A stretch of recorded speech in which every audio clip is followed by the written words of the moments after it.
It is now time. Welcome back, everyone, and happy almost weekend. So we're about to close out week number 14. And like we mentioned before, week number 15, all we're going to be doing is finishing up our last remaining topics, pretty much putting our last finishing touches on the section 8.4 notes. And then we'll be just returning or beginning to review for the final exam for the rest of week number 15. As far as the other announcements go, the assignment 8.2 is due today. 8.3 is going to be the final assignment for the semester in this course. And there is no homework section for 8.4, so its role on the final exam is really it's just going to be an extra credit is what it's going to be. I'm going to pick just one exercise from that unit there. So if you review what we do in that particular section, it'll be rewarding on the final exam. Well, I guess that's kind of the roundup of the announcements. Any questions or comments whatsoever about the final exam or otherwise?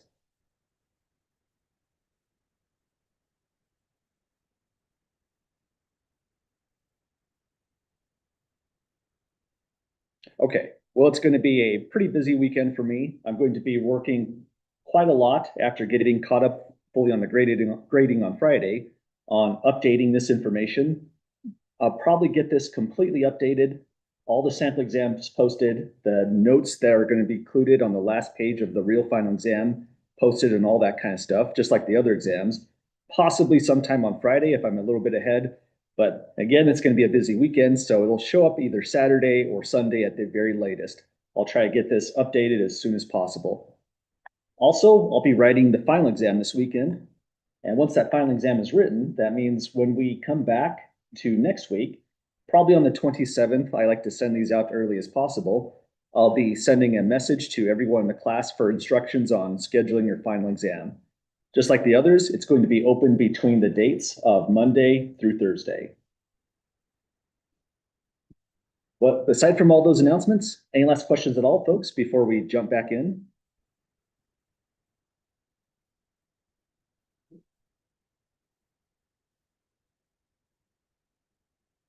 Okay, well, let's get started.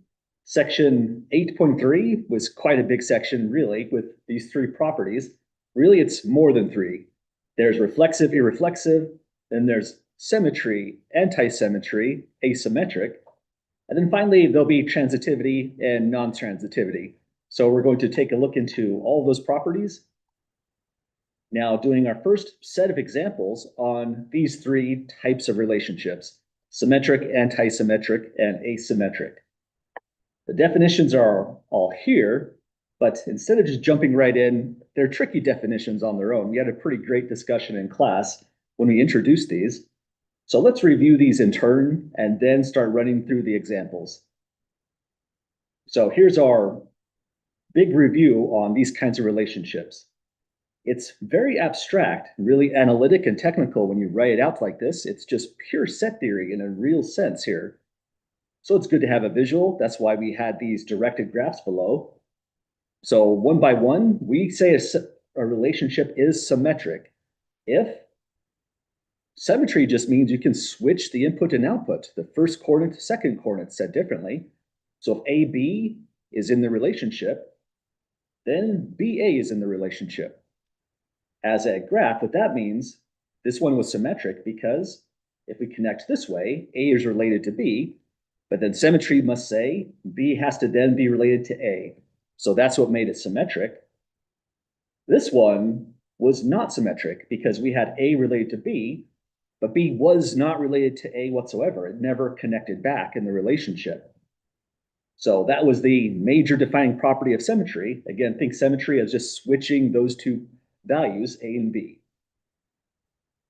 The next set are tricky because they seem to be saying the same thing, but there are subtle differences between the two.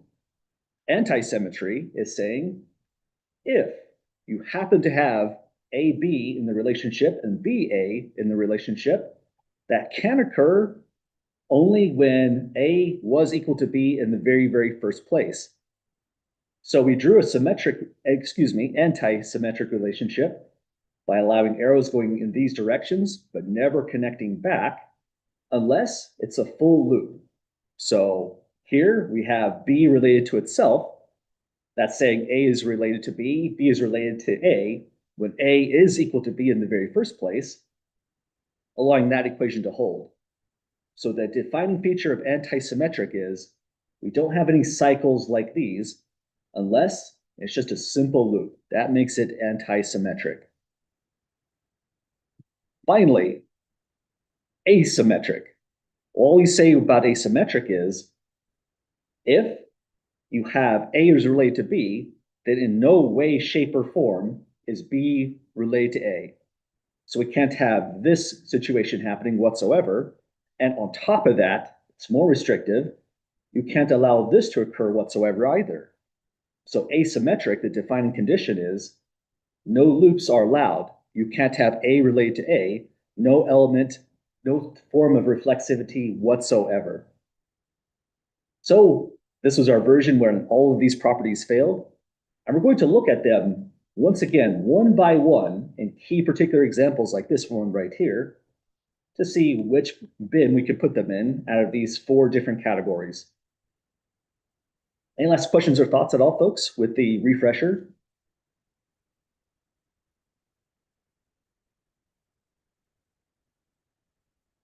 Okay, let's start this off then.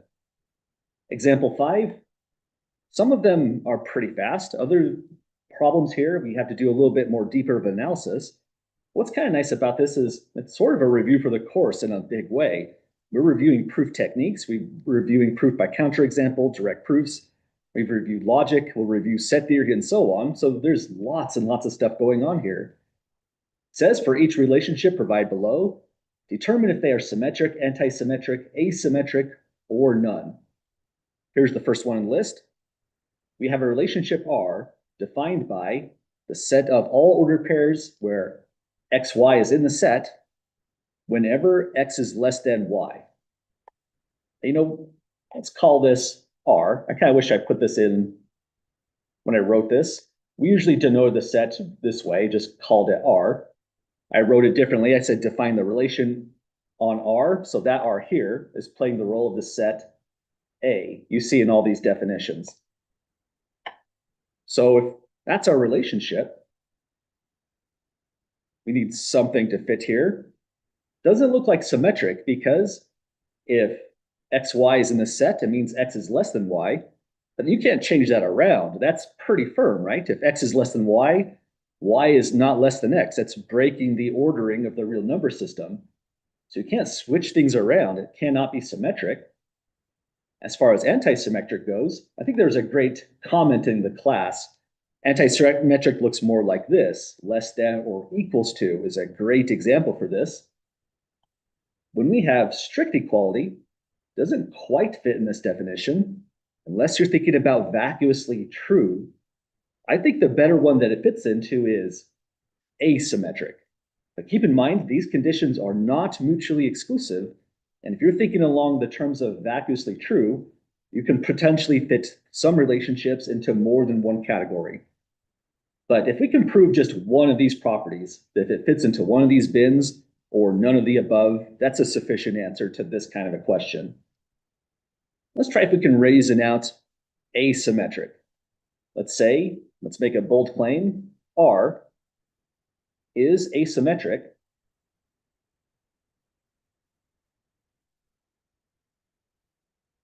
we now have to justify that. Essentially, our explanation is a proof to fully justify asymmetric. Well, the proof is going to start with a quantifier. It didn't use our special symbol for every, but there is a quantifier there for every A in a set and for every B in a set. So that's how we're going to start. We're giving a direct proof, pick an arbitrary A and B, let A, B in the set A here is the set of all real numbers, be arbitrary. Next, it's an if-then, which means we're looking at proving an implication. This is just a strict direct proof. Quick refresher on that is whenever we're dealing with a P implies Q, that's an if P, AB is an R, then Q, BA is not an R. All we're really going to do is this part of the truth table. Assume that the hypothesis is true. That's going to be assuming A, B is R, and then show the conclusion Q is true. That'll be that the reverse BA is not an R. So fast direct proof on this problem will go like this. Once we have AB, assume AB is an R, assume AB is an element of that relationship, which means it's a set, so we're using set membership. Or you could just say A is related to B if you prefer. Here's that set R. That means if we're inside that set, that's the condition to be a member. This means A is less than B. So if A is less than B, again, we have a nice ordering of the real numbers. This statement automatically says, therefore, B less than A is false. There are no pairs of real numbers where if the condition A less than B holds, you're allowed to reverse that. That's absolutely impossible. So we're using properties of the real number system straight out to help us along with this proof. That's automatically false. But if B less than A is false, that means B bracket BA, let's say here, then bracket B A is not an element of the relationship R whatsoever. So we started with this. We assumed A is related to B. We use the set membership condition, meaning A is less than B. We cannot reverse that. That's false. So our conclusion is that BA is not an R. But because A and B are arbitrary, we didn't pick specific ones. We are satisfying the universal quantifier here, and we hit that conclusion. This altogether proves asymmetric. So let's just make a statement. Our final conclusion is this shows R is asymmetric.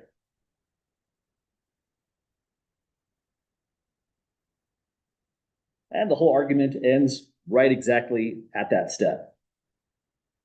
So this one's kind of a short proof. We've done somewhat short proofs just kind of like this, like saying, prove that something is even. If n is odd, n squared is odd. I guess an oddness on this example here. It's the same kind of idea, just different defining properties to run through the direct proof. Well, any last questions or comments before we try out another?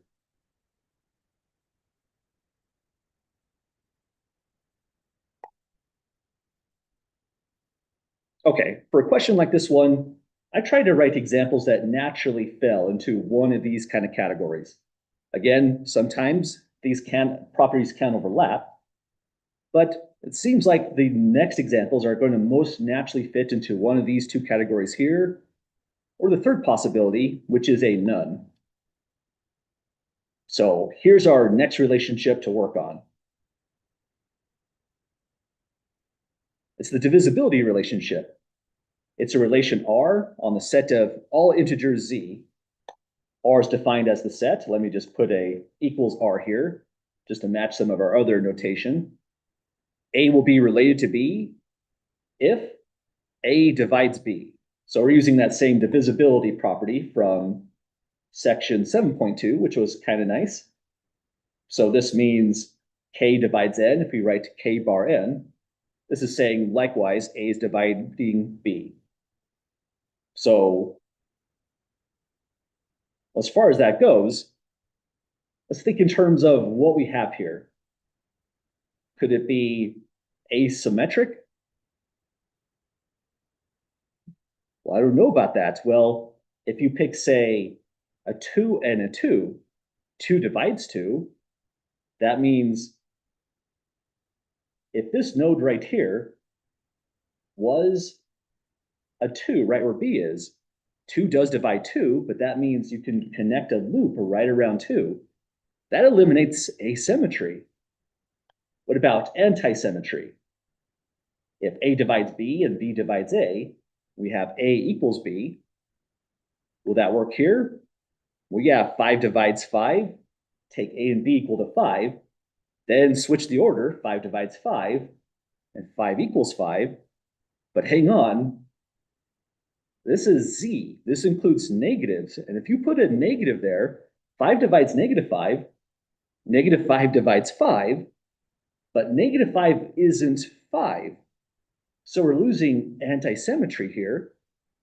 As far as symmetry goes, well, 2 divides 4, but 4 does not divide 2. It looks like it doesn't fit in any single one of these categories. And that's almost strange in a way. Divisibility is a useful algebraic structure. The fact that it has not a single property on symmetry means it's a difficult one to actually work with. The more properties you have, the more structure and power you have on the relationship. So for this one, let's say, looks like it's none. R has none of these properties.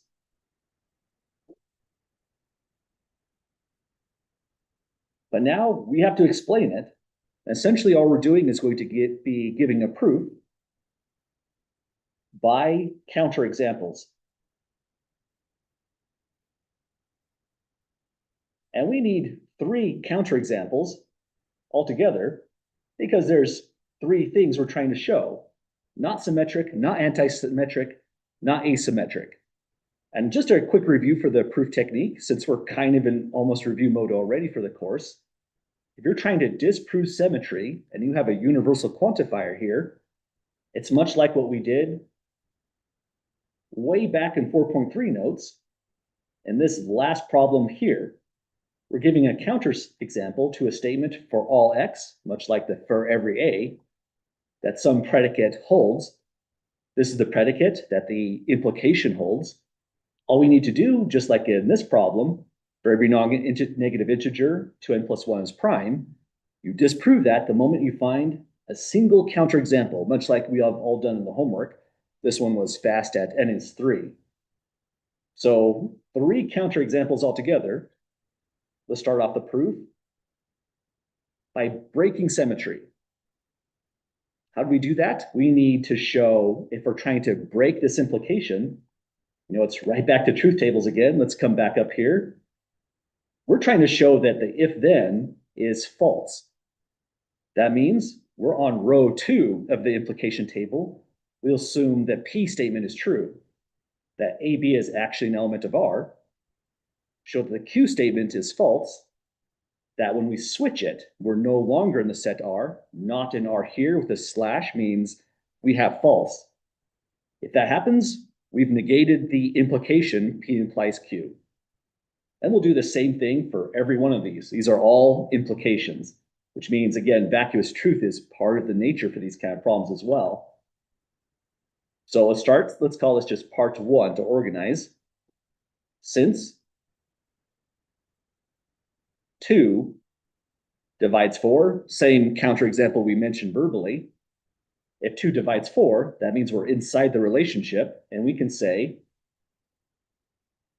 2, 4 is an element of R. Now, if it's symmetric, we need to be able to switch this around, but we can't. We can say next, then next, for 2 is not in the relationship R because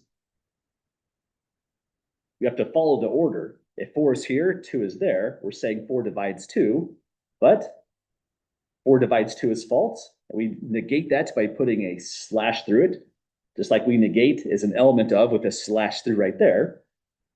So 4, 2 is not in the element, in the set R. Means we've negated that part, and our work is done. This means R is not symmetric. So part 1 is completely done there. We move on to the next counterexample, the one for asymmetry. Any questions first with our first counterexample?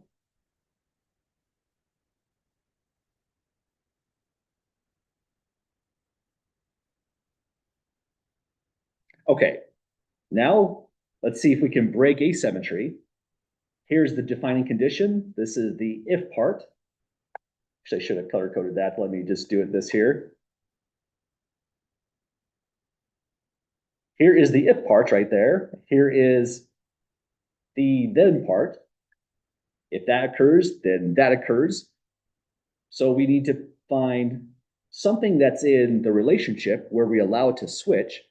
But if we're trying to disprove this, come up with the counterexample, we want not equal.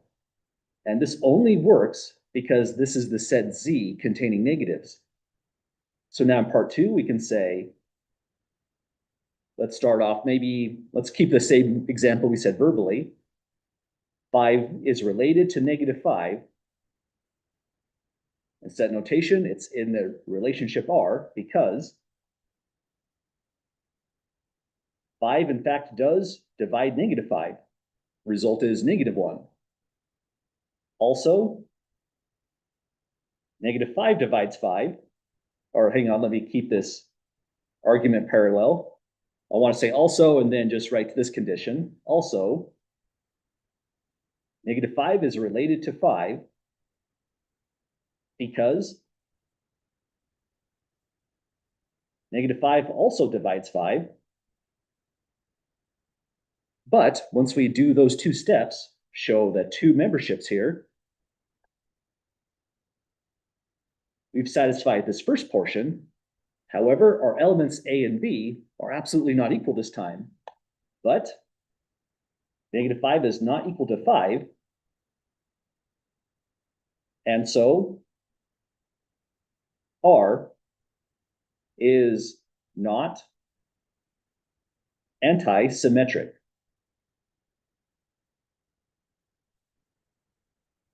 Again, it's kind of a long example, right? When you do one that's none of these properties, it's a great example in the sense that we're reviewing everything because we have to put a counterexample to every single property we see above here. At this point, we need a screenshot. Let's continue on with this structure, the set of definitions rather.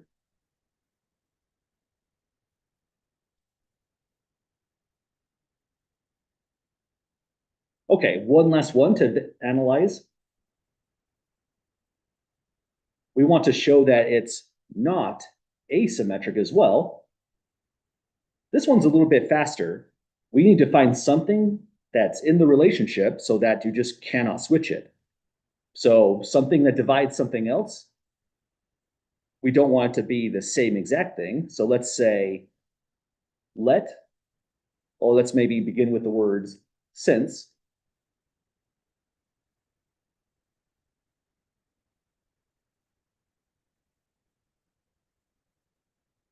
Hang on, I got a little bit mixed up on my logic there. Let me take that back and maybe just open this table here to kind of organize my thoughts better. What we're trying to do is disprove this result. So we want something that's inside the relationship. That'll be the true there. And then when we reverse it, we want it to stay inside the relationship at the same exact time, because that would be negating this part, giving us the false on this line, giving us what we want. We're trying to show the implication here is also false. So fast way to do that is, let's go 2, 2. I think that's the counterexample we said verbally. 2, 2 is in the relationship. 2 is related to 2. Since, I shouldn't say since twice in a sentence. That doesn't flow very well. 2 is related to 2 because 2, in fact, does divide 2. So that works. However, if you switch the order of this, it looks the same, right? But down here, AB and BA, it was for a generic A, a generic B, for every A, for every B. It allows these both to be the same exact value because 2 divides 2. And now we can say, then 2, 2 is also an R. Let's just say for the sake of indicating what we did on the notes, switching the order. Switching the order just happened to do nothing. but it's inside the set R. It wasn't allowed to be. And so R is not asymmetric. I feel like that last property, that last counterexample flows weird because we're letting A and B be the same exact entry, but it's a little bit easier to see visual what we did before in 8.3. We said anti-symmetric just really means no loops are allowed, meaning an element cannot be related to itself. So if you just jumped to that line, if 2, 2 is R, the element is related to itself, not anti-symmetric. I think it'd be a great jump in the logic there. Here, we just did it more verbatim as we saw it on paper. So we have 3 counterexamples. We have failed symmetry, anti-symmetry, and asymmetric. So our conclusion is, therefore,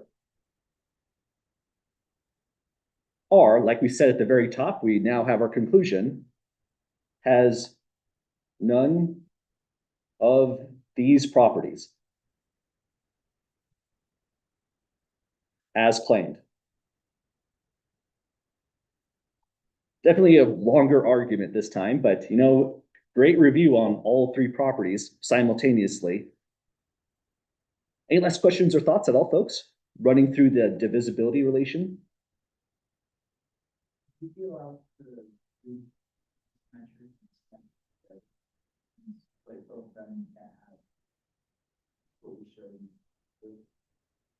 Let me think about that. So anti-symmetric. So if that's an R,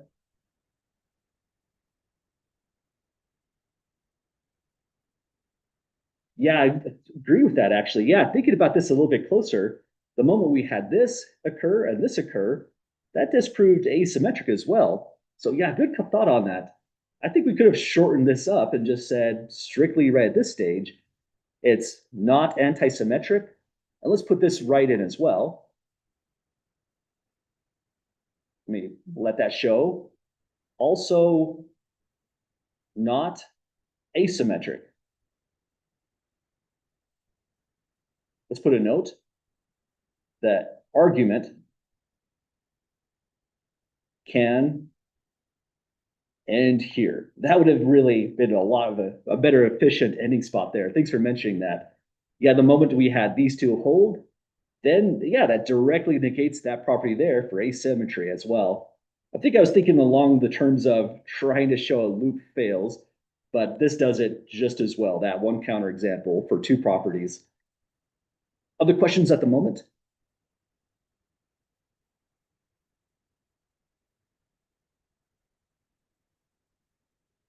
Okay, well, I've got one more to take a look into, and then we'll finally move over to the next property, transitivity. So let's take this with us as we go.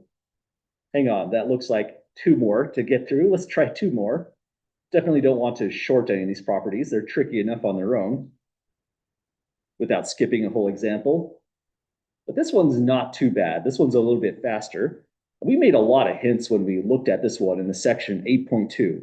We observed it looks like it's absolutely reflexive. If something is related, A related to B, then B is related to A. We observed it was symmetric when we wrote out the entire relationship, mod equivalent, congruent rather, mod 5 for a finite set. We showed transitivity also holds the next set of properties. But the one that's relative here for these notes is symmetry. This is absolutely a symmetric relationship. We just need to go through the motions of showing it. So this one's a quicker argument. Let's say here, R is symmetric. And again, so much more. It's also reflexive. It'll also, we'll see, be transitive. The proof on this is really fast. We just want to show that those 2 things occur. But this time it's not a counterexample, so we have to follow the universal quantifier and begin by taking arbitrary elements out of the set A. Our set is Z, playing the role of A, so let's begin by saying, define the variables. Let A, comma B be elements from the set of integers Z. Assume, here we're giving a direct proof, so we're going to assume this part down below here. Assume A is related to B.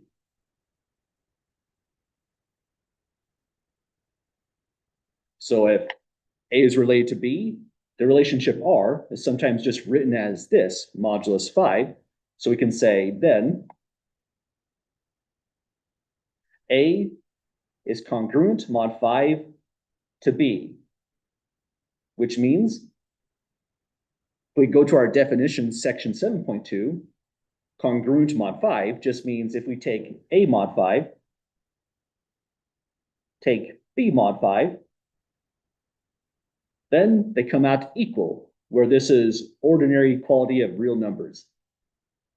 But that's where the symmetry is. We're using the fact that the ordinary equal sign that we use for sets of numbers is symmetric. You can just switch the left side to the right side of the equation immediately. So we can write down a fast implication. If that equation is true, it implies B mod 5 equals A mod 5. If we had divisibility as a different relationship, we can't always switch the sides of the relationship, but we absolutely can here. If B mod 5 is equal to A mod 5, then that implies B A is an element of the relationship because we now have B congruent to A mod 5. So that's all we had to show. If a generic arbitrary ordered pair is related to each other, switching the order maintains the relationship. So that's where this one will end. We have a symmetric relationship. We don't have to go any further on this one. Any questions on the fast one for symmetry?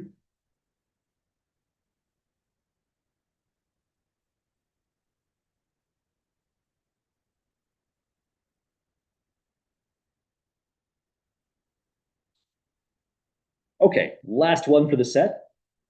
This one's pretty quick as well. It's fun in the sense that this one's reviewing set theory. Now we have a relationship R on the power set. Power set, just for a refresher, is just saying it's a set that contains all of the subsets. And it's been a while, so let's open that up. I think we did a power set on something pretty similar. Oh, hang on, I messed up the window size. We did the power set on the set 0, 1, xy, and we were listing out all the subsets, of which there were 16 altogether. And this problem is kind of unusual now that I've written it and I've taken a look at it. That could have been the power set of any set whatsoever, a set like Z, even the set of real numbers. But I went with 1, 2, 3, maybe just to keep it concrete, similar to what we did in a homework, a problem, in the homework. Now, the relationship R is going to be the subset equals relationship. I'll often just say subset for short when it's subset equals like this. A will be related to B if A is a subset of B. So looking at that condition there, well, it's not symmetric because A being a subset of B doesn't always mean you can switch things around if it's a proper subset. If they're equal to each other, yeah, you can switch this around and that'd be fine. Antisymmetric, that looks plausible.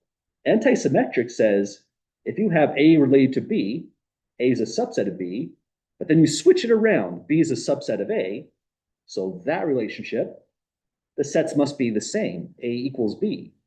In fact, that's sometimes taken as an axiom of set theory. Our author never stated that down as a theorem, but just for the sake of review, let's run through the whole argument just to see what it looks like. Really, we're reviewing what subsetting even means in the first place when we write subset equals to.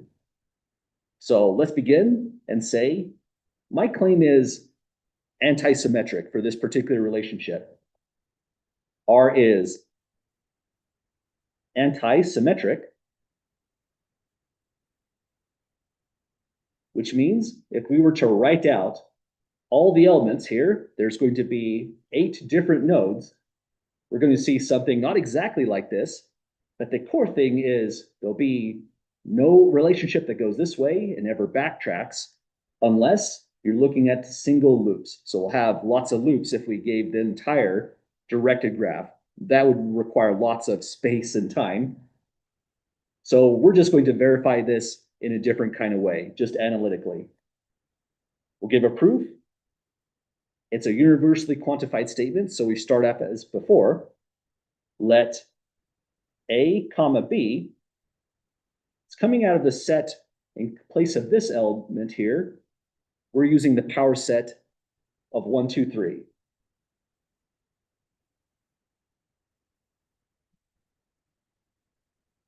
Be arbitrary. So this satisfies the for any condition. Now, for antisymmetry, we're making two assumptions. Assume that A is related to B and B is related to A. And I missed a symbol there. Hang on. A is related to B, so it's in the relationship. And B is related to A.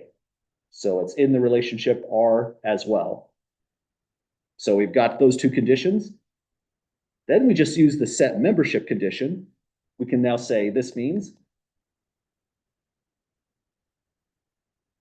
after we made those two assertions, A is a subset of B and B is a subset of A. Now, going back to our set theory definition, there's two statements we can make here. Since A is a subset of B, if X is an element of A, then X is an element of B. We get an automatic implication from the subset relationship. And this is telling us this is a new implication. Also, since B is a subset of A, if X is in the set B, then X is in the set A. So that's just strictly our definition for what a subset is. B subset of A subset of B. But now this becomes a logic problem. This is really if P then Q, but then the next line it's if Q then P. Taken together, this means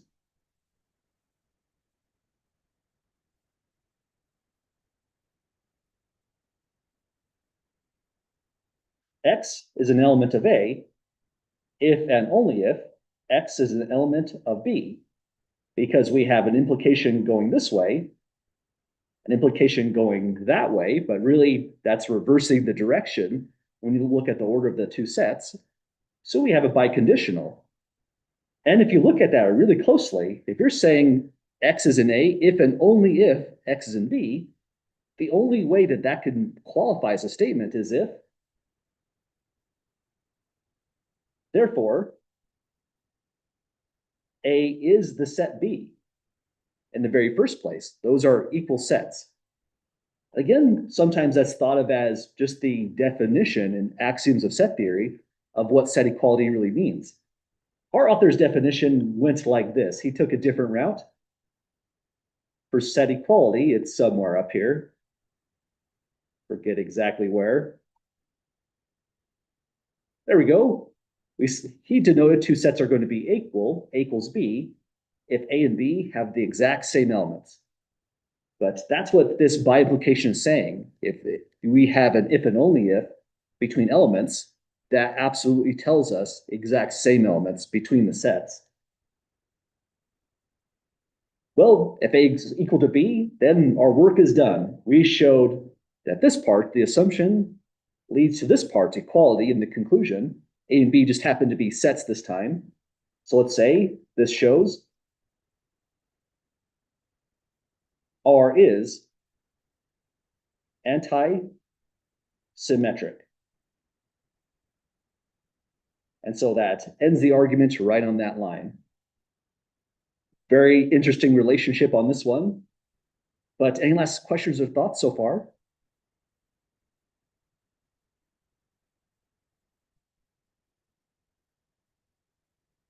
Okay, well, relationships are weird. If you take the right properties, they give us some things that feel pretty natural, like a way to generalize the notion of equality, the way to generalize the notion of less than or even less than or equals. That's what the next section is all about. But the next thing we have to take a look into to make properties like that really work is transitivity. So we've hinted at this property several times throughout the semester. And finally, here's our full definition for what we mean about a relationship being transitive. This even came back when we were introducing the divisibility relationship way back in chapter 7. We say a relation R on a set A is going to be transitive if for every triple, so we have a universal quantifier whatsoever, every triple of elements in that set A, if A and B is in the relationship, and at the same time B and C is in the relationship, then you can make a jump from A to C. That's inside the relationship as well. We made a lot of comments how ordinary equality of real numbers is transitive, less than, and less than or equals to are transitive properties as well. This one's kind of nice because it's straightforward. I feel like sometimes when you're looking into the symmetry problems, it's easy to get turned around and mixed up. So this will be the last property we're going to consider on these notes. Any questions at all, folks, with the defining property?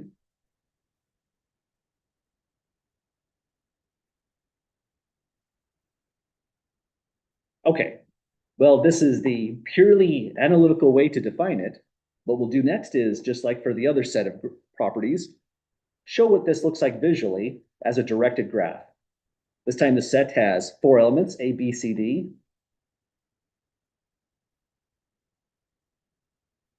We want an example of a relationship R on A that's transitive. So let's say R is transitive here. And here's pretty much what this is saying altogether. It's all about making a connection after you have a jump. Again, this is just one particular example. You can put down lots of examples on paper. I'm going to make this one simple so that the graph just doesn't get too busy. Let's say A is related to B. B is related to D. And let's just put a simple loop on this one. C is related to itself. At the moment, it is not transitive. And I forgot an arrowhead on this one to show the direction of the relationship. What we put down on paper is that AB is in the relationship. We've put that B, D is in the relationship. And just so C had something going on, for this particular example, we said C is related to itself. But that means it's not transitive unless we add one more arrow. Any volunteers to say where that arrow should go to actually force it to be transitive?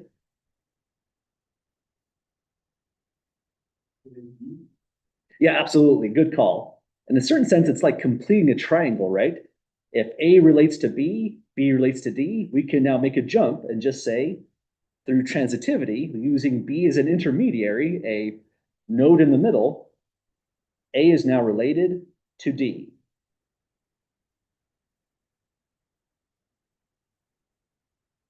So the thing that connected it was B.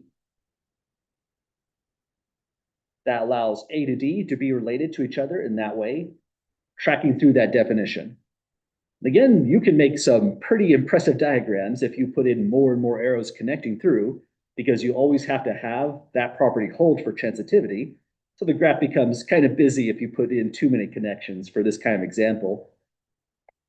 So that's the one for transitive. It's easy to break transitivity. So let's do it on this one. I guess we called it S though. S for the next relationship is not transitive. It's on the same set A, consisting of A, B, C, D.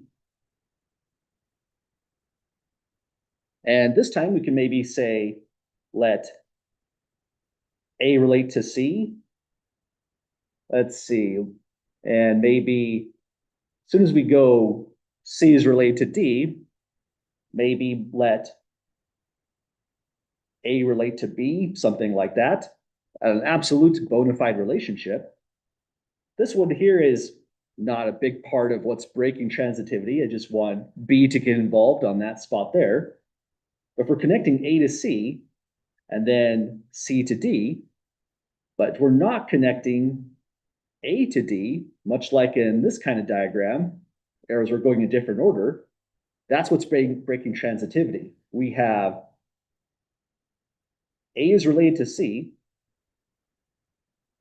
and C is related to D, but we're not drawing any more arrows any longer.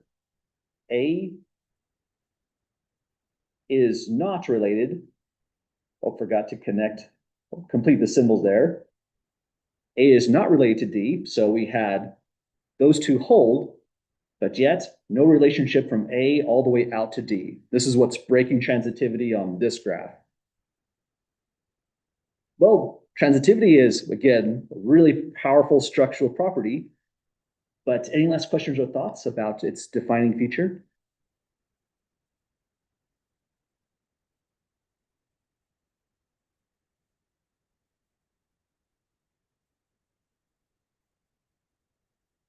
Okay, well, we did it, folks. This is the full rundown of properties. Last thing we're going to do on these notes, just to complete it, is look into some more examples about relationships that are transitive and not transitive. So here's the final example for the set.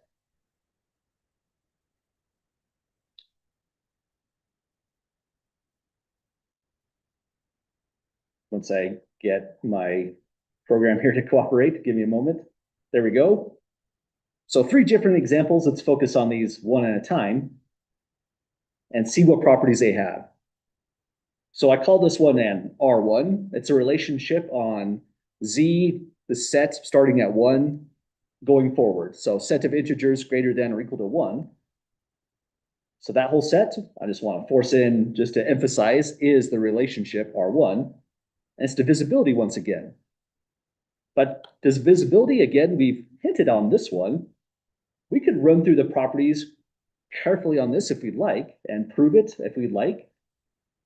But if we go back to section 7.2, that's exactly theorem 7.7. It said if A divided by B, that means AB is in the relationship, and B divides C, that means BC is in the relationship. Then A divides C, but that's just saying AC is in the relationship. So the divisibility property, we also hinted at reflexivity as well on this one. It automatically has transitivity hold. I think we proved something pretty similar down there, maybe a little bit different. This was essentially transitivity by, for weird reasons, I mixed up the orders of the letters A, B, and C, but that was the generic way to prove something like that.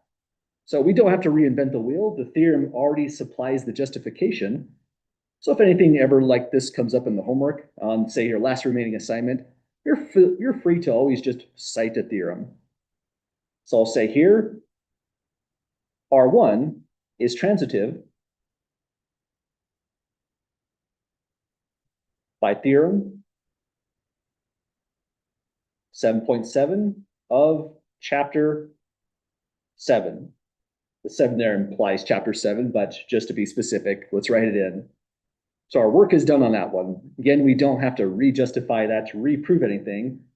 If you're doing, say, a final exam question and there's a theorem provided, if citing that theorem completely justifies a problem, you may cite that theorem like we just did here. Well, that's 1 down, 2 to go. Any questions at all, folks, with this one?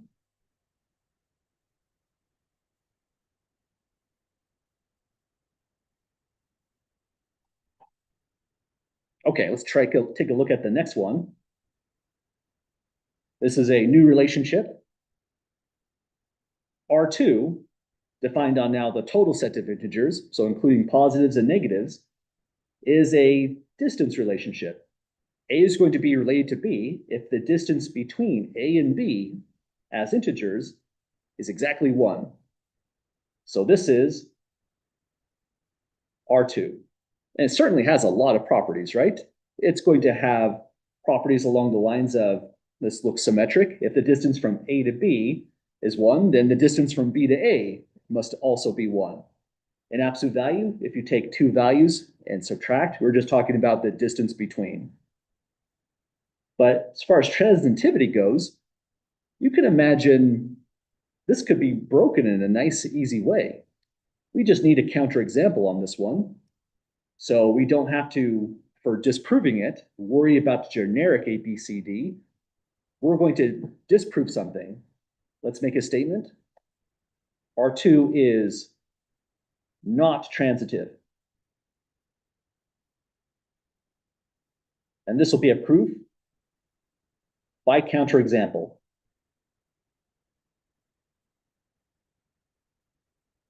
Once again, we're just going back to the implication. It's an if-then process. So just the review on logic on that is, we're on row 3 of the implication truth table. We assume the first part true with the goal of showing the second part is false. And at the same time, we're picking specific values A, B, and C to make this work. So we're going to start here. Let's find something that's related to it's something else by the distance relationship. You could say go 1 and 2. 1 is related to 2 here. Let's write, we have 1 is related to 2. Bracket 1, 2 is in the relationship. In other words, since the absolute value of 1 minus 2, the distance between 1 and 2, that's just absolute value of -1. It's in fact 1. So we have one thing down. We have to now do another thing here. But notice there's only 3 entries. So if I picked a 1 and a 2, I need not 2 more new things. That's not going to make transitivity work. 2 is going to be the connection B that we're trying to break to not get to that final relationship holding. So the next value we could pick is, well, 4 won't work, for example, right? Because 4 is not related to 1, 4 is not related to 2. But what about 3? 3 would do the job because 3 is related to 2. So 3 is our next element in this triple. Next, 2 is related to 3. That ordered pairs in the relationship since R2 is defined this way, so throw the elements inside. Absolute value 2 minus 3 is just absolute value -1 once again. It's also 1. So now we have this entire part here. We have 2 things that are related to each other, 2 pairs of values related to each other. Now we're wondering, is there any way through the connection of 2 that 1 could be related to 3? If it is, then we have a problem here that won't break transitivity. We're trying to show not equals 2. We're trying to make that false right where the red dot is. So on our last step, we can say, finally, I don't know if finally is the best wording, makes it sound like we're annoyed. This is a fun problem, I'd say, but let's keep it the way we wrote it. If we take 1, 3, 1, 3, these are not related to each other. The distance between them is 2 in the set of integers, or any set of numbers like the reals, for example. So it's not in the relationship since we go back to the set definition for set membership. 1 minus 3 in absolute value is absolute value of -2, which is +2. It's broke the equality right here. It's not equal to 1. And so we're not in the relationship R. If it was transitive, it would have had to have been in the relationship R. They would have had to connect 1 to 3 between the intermediary node 2 and 2.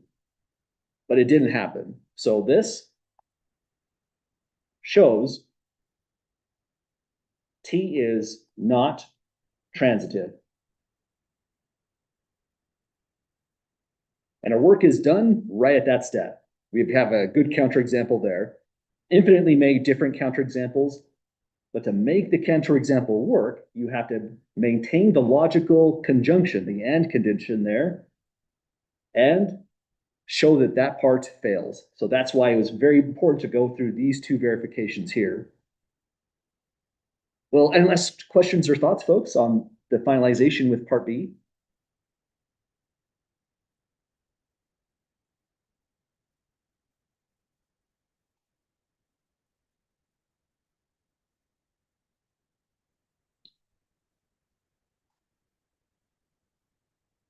Okay, well, this is the last one for the set.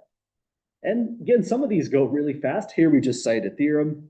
This is the one that took a little bit longer. We need a counterexample. So we had to work through all parts of the definition to really verify the counterexample worked as intended.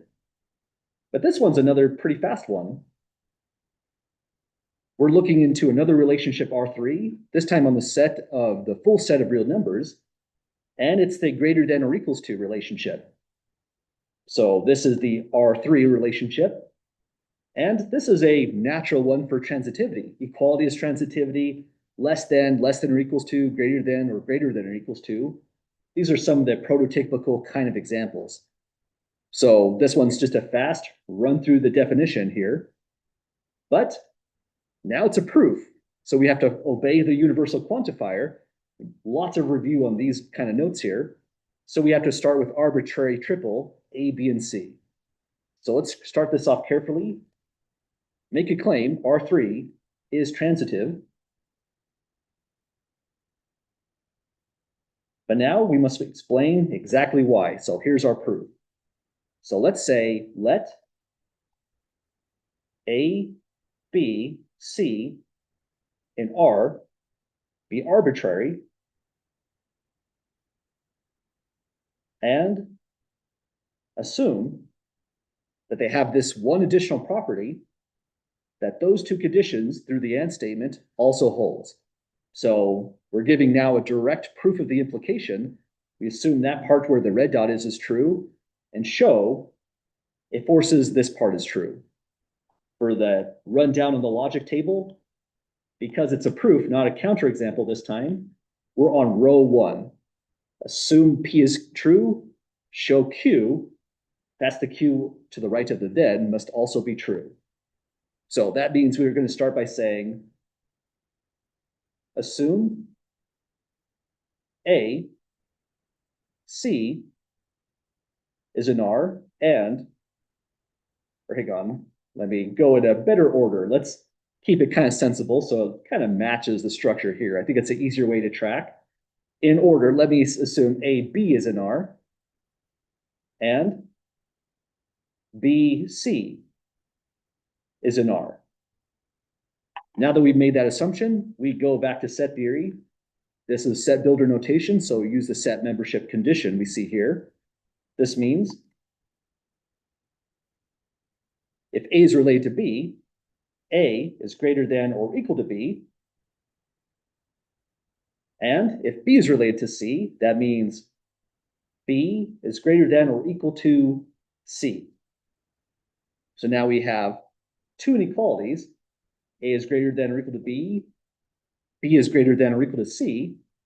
But now we can just use our given properties of the real number system, which is nicely ordered. Therefore, because A, B, and C are real numbers, A is greater than or equal to B, which is greater than or equal to C. We often do just that. This is a triple side inequality, but it's just a logical conjunction, two parts relayed through with an and, like we see here. But then we can now connect in the real number system. If that relationship holds, it implies immediately A is greater than or equal to C. But if A is greater than or equal to C, that relationship holds. Swap A, X and Y with A and C. So next implication is that AC is in R3. Forgot my subscript there and there. Sorry for those omissions. So let's double check that we tracked this right. The intermediary was supposed to be B in the definition below. The outer values was AC, and that's what we landed on. So tracking through the logic really carefully. So other times color coding helps with so many elements at once and so many relationships. But that's exactly what we wanted to show. ABC was arbitrary, so now it holds. For every pair, this implication is automatically true. Let's just say here, generically, this completes the proof. So transitivity is now a given proven condition for greater than or equals. Again, swap it with any other flavor of inequality, swap it with ordinary inequality, equality, and same kind of property. In fact, you could put modulus there, congruent mod 5, mod k, same kind of property, transitive as well. Well, we did, folks. That's the rundown with properties of relationships. Any last questions or thoughts getting through these pretty heavy set of notes?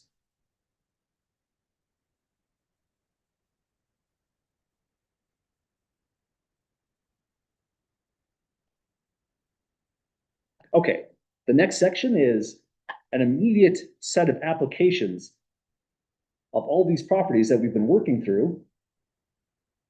There are really three applications in this section. I chose to focus on equivalence relations just for the time consideration. If you decide to read further, there's some interesting information for partial orderings and total orderings, which are a way to extend our notion of what is less than equals to for other situations, or less than. Equivalence relations is going to extend our notion of what do we mean by equality in different kinds of sets. So an equivalence relation has three specific properties. It will be reflexive, symmetric, and transitive. So that automatically gives us our so-called equivalence relation. We're going to do a pretty interesting generic example here just to think about those definitions. Kind of a good review on all three of the properties. But since we're slightly low on time, I also want to point you what equivalence relations effectively do. Every equivalence relation does this. It partitions a set. The sets here we'll later call equivalence classes, and that's what the theorem down below is saying. If we have a partition, just like we saw on the last part of notes on set theory, and if we say two elements are in the same set in a partition, making them related, if there exists a set in the partition such that A and B are in the same set, if that's our relationship, it's automatically an equivalence relation. So we're extending our notion of equality by saying elements are considered equal if they're in the same set of a partition. And this is essentially, in a nutshell, what equivalence classes do. It goes forwards and backwards. If you have a partition, you can define an equivalence relation in this way. And the next page of notes is going to reverse this and say, if you do have a generic equivalence relation, it implies a partition as well. The partition will be called the equivalence classes. So this is kind of like our warm-up example. Let's give this a try, just a kind of rundown through these three defining properties in this situation here. So we're going to write down an arbitrary set C. This one's not terribly abstract. Let's imagine this is a large corporation or corporate building, maybe like, say, the Wells Fargo building in some big metropolitan city. C is going to be the set of all computers in that building specifically. Our relation R is going to be defined by the rule. The computer A and B are related if there is a valid network path connecting the computers A to B. So that's our relationship. We want to prove R is an equivalence relationship on C. And here's just a fast rundown of what that kind of proof would look like. So to start, it's in three parts. First part, we focus on reflexive. Let's say it's a relation on a set C, so we have to grab a generic element out of C. Let A be an element of C. Now, let's go back to these notes, 8.3. Reflexive just meant this. For every element inside our set, C in this problem, set of all computers, the element must be related to itself. How could A be related to A? There has to be a valid network path connecting the computer A to itself. And you know, that's actually allowed in networking. There's a specific name to that. I'm not recalling it, so let me cheat. This is called the loopback interface. So through. That is actually what it's called. Awesome, glad to hear that. Yeah, I had to Google this really sure because I was trying to prove this morning, and I realized this doesn't make a great exam question because there's some information you have to know about networking, right? So I'm glad to hear that verification. This is through the loop back interface. A is connected to itself. Again, it's a pretty bad exam question because you had to know some information about networking, but we're using this really just to illustrate the next concept about partitions and a fast run through these properties. So we can say here, this means A is related to itself. It's in the relationship R, so that takes care of reflexivity. And there's a whole bunch of other stuff that goes along with this. I've heard when I researched this that this is something sometimes given the name of host name local host. There is a specific internet protocol for this, but that's the justification. The loop back interface makes that connection there. So we move on to part two, symmetry. And again, this is something that we have to know about networking to fully justify this. But as far as symmetry goes, here's the property we're looking at. We're now scooting down to not all of the properties of symmetry. We mean that one and only one specifically, the more concrete version. If we have A is connected to B, then there must be a reverse connection, B back to A. They have to be able to talk backwards and forwards in a certain sense. So let's start by saying here, let A, B and C assume AB is in the relationship. This means A has a valid path. I'll just abbreviate valid network path to just valid path to B. And then again, the idea of networking for typical computer networks, the path loops in the other direction. If you have a path from A to B in a network connection, it reverses because we want the computers to talk to each other now. So we can say, therefore, the reverse connection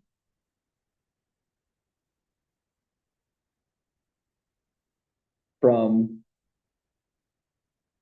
B to A must exist, and BA is in the relationship R. So this is saying if the computer A can talk to computer B, there's a path between them. Computer B can reply and talk to the computer A. There's a reverse connection as well for a standard network connection between computers. But that's really just this property once again. So if we have AB symmetrically, we can reverse and have BA in the relationship. Last one is transitivity, but that's the one we were just looking at. This one is saying if we have a connection, two connections altogether, then we can hop from A to C. Turns out that's true as well. Let's just write it down to say exactly what we mean. We now need a triple for transitivity. Let A, B, and that's an unfortunate design choice. Probably should have come up with a different symbol for computers, right? I didn't think about that. Let's go with A, B, D. These are the computers in the set C of all computers in this corporate building. Sorry for that strange notational conflict right there. So grab those values, assume A connects to B, and B connects to A. Or in other words, A is related to B, it's in the relationship. And, oh, hang on, I was thinking of the wrong thing, right? That should be for transitivity. B connects to the computer D. Sorry for that omission there. So now if we have two connections like that, if A can talk to B, and if B can talk to D, you can imagine this is kind of like a game of telephone if this was ordinary people. But unlike ordinary people, you can connect A to D with a reliable connection and get nice information transmitted through. So if there is no direct connection from A to D, well, in typical network communicating or networking, we can do the following. Let's say A has a valid path to B. B has a valid path to D. And so this computer B becomes critical. If there's no, say, direct connection whatsoever for some weird reason from A to D, that's okay. We'll use B as an intermediary node and talk to computer D regardless. So let's say here, and so A is connected to D using B as an intermediary node. So we can still connect to D. I think I forgot a word here. By using B, sorry for that omission. I don't know why I wrote the letter by or the word by using B as an intermediary node. We can in fact jump all the way to D. Let's say, therefore, A D is in the set of this relationship. A can connect to D. So through parts 1, 2, and 3, we have 3 conclusions, really. This shows R is reflexive, symmetric, transitive, and so it is an equivalence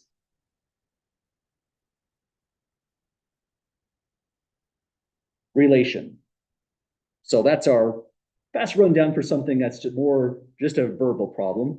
Again, I don't think I can ask something just like this on a real final exam as the extra credit question from this section, only because of prior knowledge that you might need to really convince yourself of all parts right here.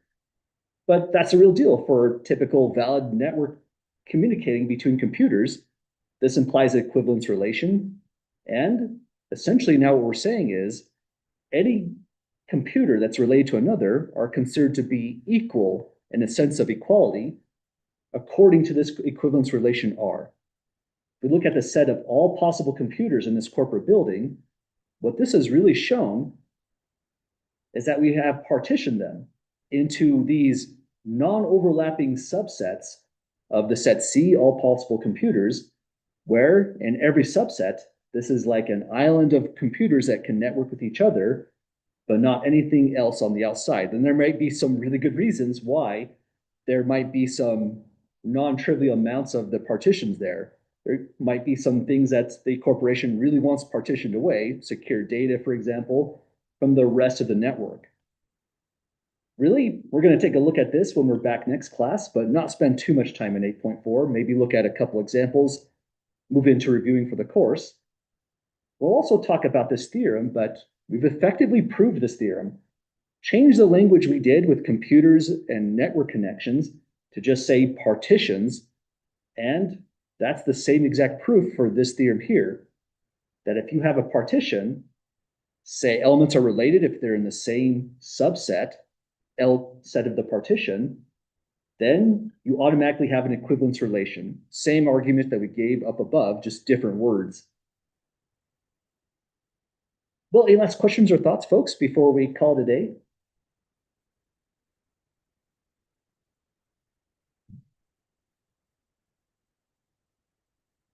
Okay, again, we're going to start reviewing on next class. As far as the section 8.4 problems go, it won't qualify as a bona fide exam question because we just did not get far enough to have a bona fide assignment on it. But I'm going to write an extra credit question relative to this section as well. I'll put that here in the notes so that we know that's coming up.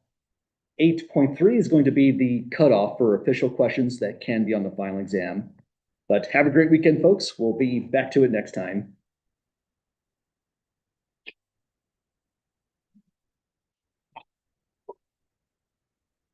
Is this for you?